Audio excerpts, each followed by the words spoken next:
Hello everyone, let's see 7th chapter lenses. आता ह्या lenses chapter घ्यायच्या आधी आपल्याला मिरर 9व्या वर्गात झालेला आहे.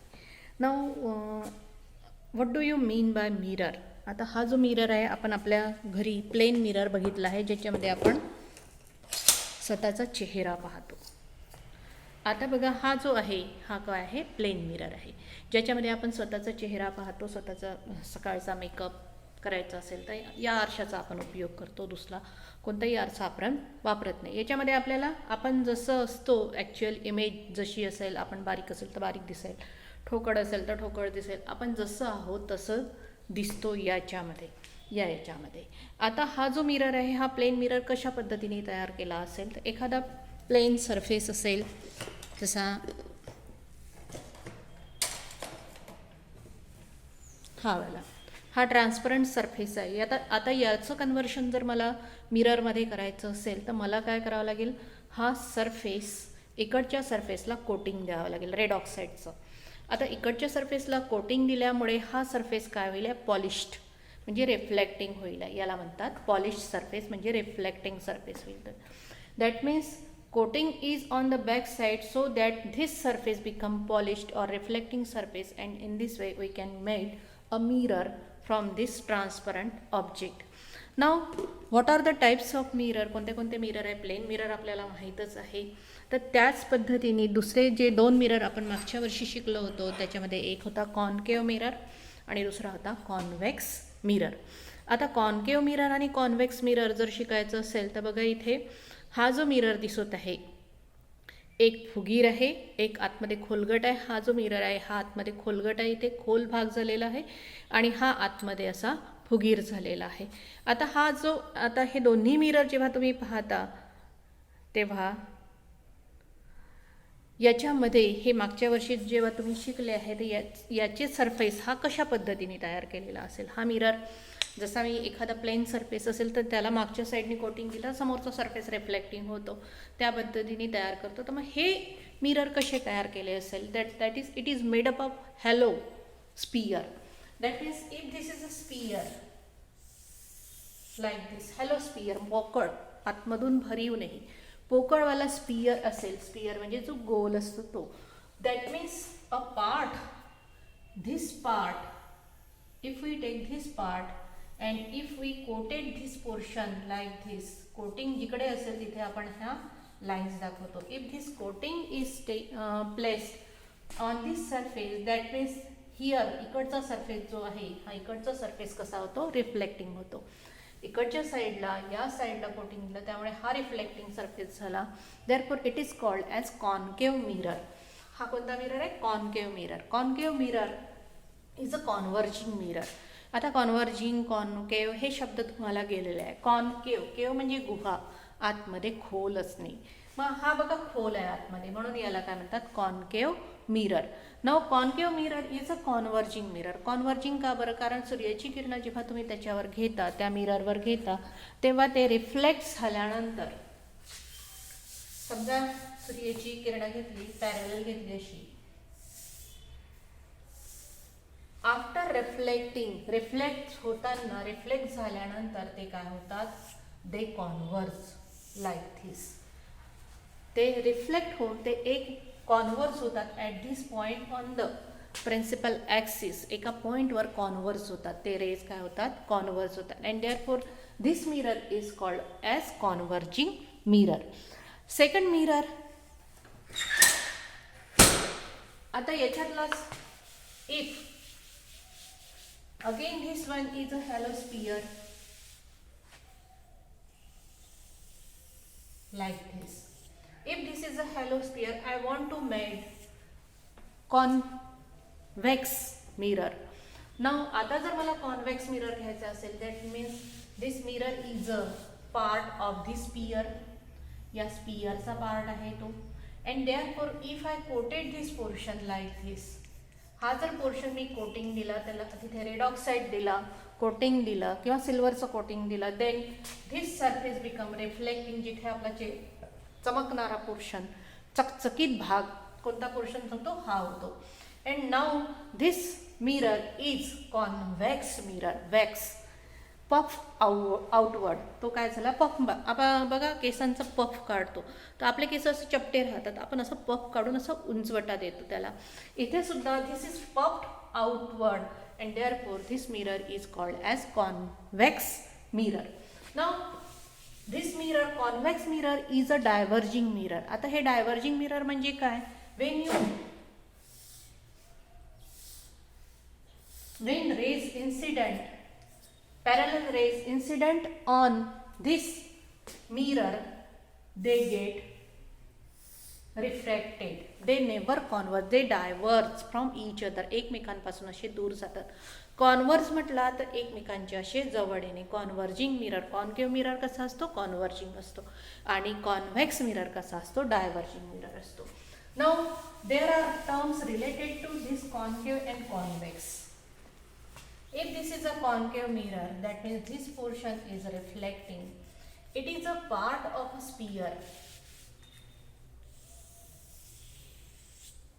This mirror is a part of a sphere. हा जो mirror आहे या स्पियरचा पार्ट आहे.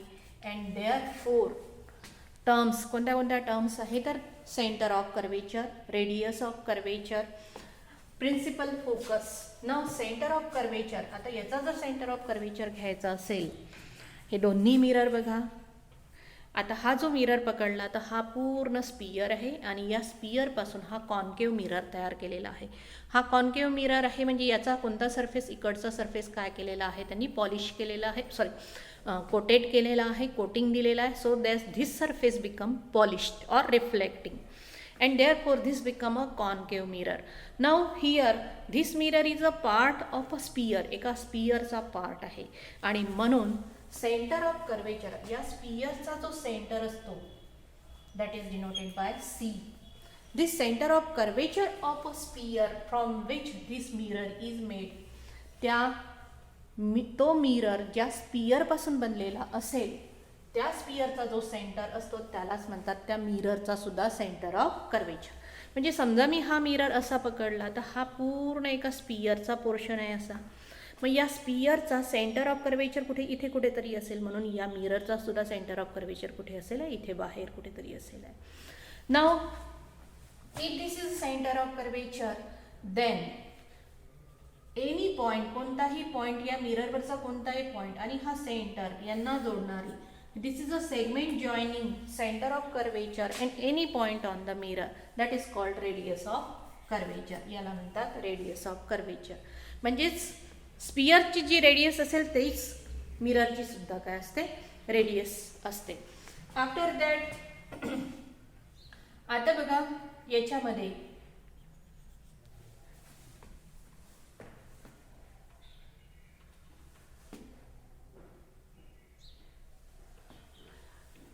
there is one point on the mirror that is at this point, या पॉइंटला हा जो पॉइंट असतो जो अगदी या मध्ये असतो, this point inside the mirror at the center, या सेंटरला जो पॉइंट असतो that is called pole and this one is denoted by P.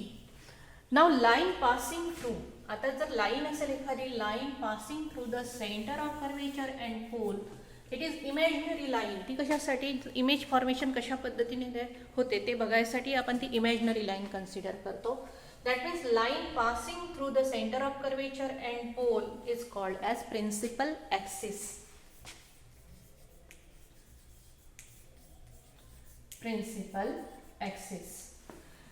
Now principal focus, focal length, ह्या ज्या टर्म्स आहेत तर या टर्म्स आपण इथे बघणारच आहोत. फक्त ह्या कोणासंबंधी झाल्या? सर्व मिरर संबंधी झालेले आहे. नाउ प्रिन्सिपल फोकस आत्ताच तुम्हाला सांगितलेलं आहे. If this is concave mirror, ray parallel to principal axis, after reflection they converge at a point. These are parallel rays like this. After इथून रिफ्लेक्ट झाल्यानंतर ते सर्व इथून चालले. This is principal axis. हे काय आहे? Principal axis. ॲक्सिस आहे म्हणून ही लाईन झाली. ऑल रिफ्लेक्टेड रे, हा जो रे आहे इथे पडल्यानंतर इथे रिफ्लेक्ट होतो. Reflected ray converse at a point on the principal axis. या प्रिन्सिपल ॲक्सिसवर ते रिफ्लेक्टेड रे भेटतात, एकत्र येतात. कॉन्व्हर्सचा अर्थ काय होतो? एकत्र येणे. That converse at a point here on the principal axis, that is called principal focus and it is denoted by capital F. तर अशा पद्धतीने त्याची प्रिन्सिपल फोकस, म्हणजे इथे बघा, जसा मी हा आरसा जर इथे पकडला आणि इथे रेज पाठवले तर हे सर्व रे इथे कॉन्व्हर्ज होतील कोणत्या तरी इकडे पॉईंटवर. That point is called principal focus. Now this optical centre, आता प्रिन्सिपल फोकस आणि रेडियस ऑफ कर्वेचर यांच्यामध्ये रिलेशन असतं. This radius of curvature is double of principal focus और फोकल लेंथ. फोकल लेंथ म्हणजे that means distance between principal focus and pole is called focal length. या दोघांमधलं जे अंतर असतं त्याला म्हणतात focal length. It is denoted by small f. Now this radius of curvature is double of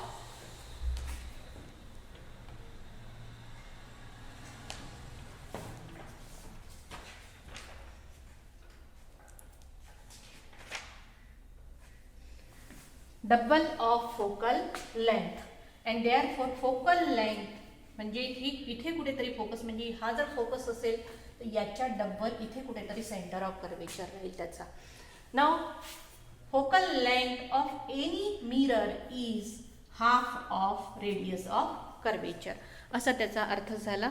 तर हे सर्व टर्म्स रिलेटेड कोणाशी आहे? मिररशी आहे. कोणत्या कोणत्या टर्म्स रिलेटेड पाहिल्या? Centre of curvature. आता या सर्व मिररला एकच, इथे कुठेतरी त्याचा सेंटर आहे, इथे काय आहे? त्याचा पोल आहे. या सेंटरपासून या मिररपर्यंतचं हे जे डिस्टन्स घेतलं that is called radius of curvature. हा काय आहे? पोल आहे. Distance between pole and focus is called focal length and focal length is half of radius of curvature. And principal axis that means the imaginary line passing through the centre of curvature and pole that is called principal axis. तर ह्या सर्व related terms आहे ना.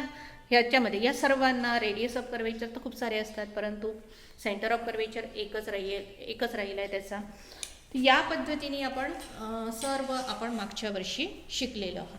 नाव here can you say that this is reflecting. हा surface कसा आहे? Reflecting असतो.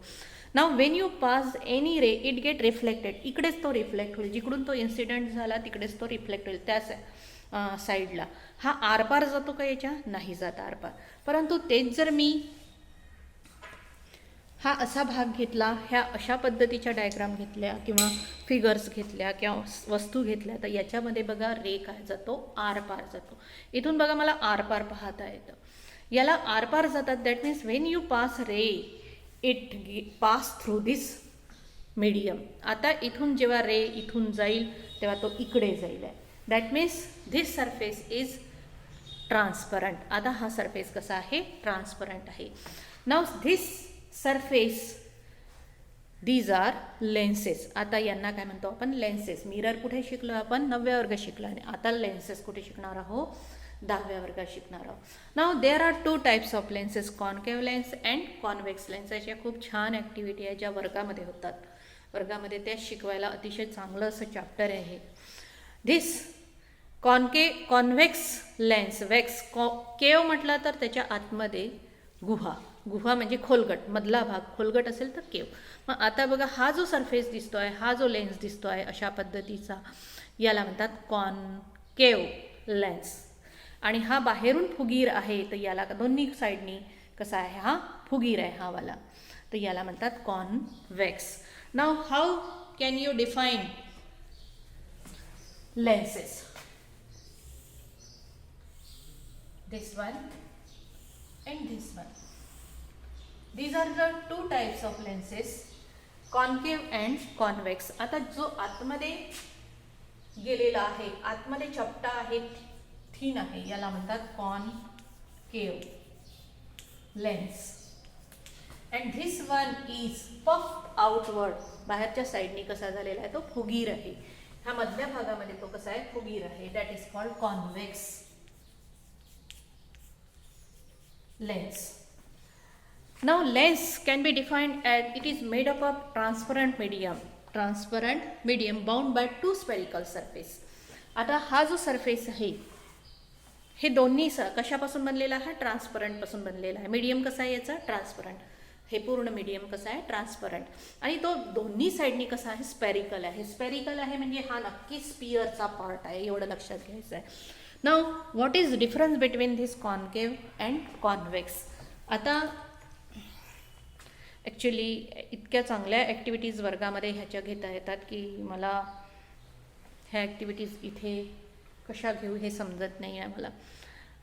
इथे मी स्टॉप करते, त्याच्यानंतरचा समोरचा प्रश्न घेते.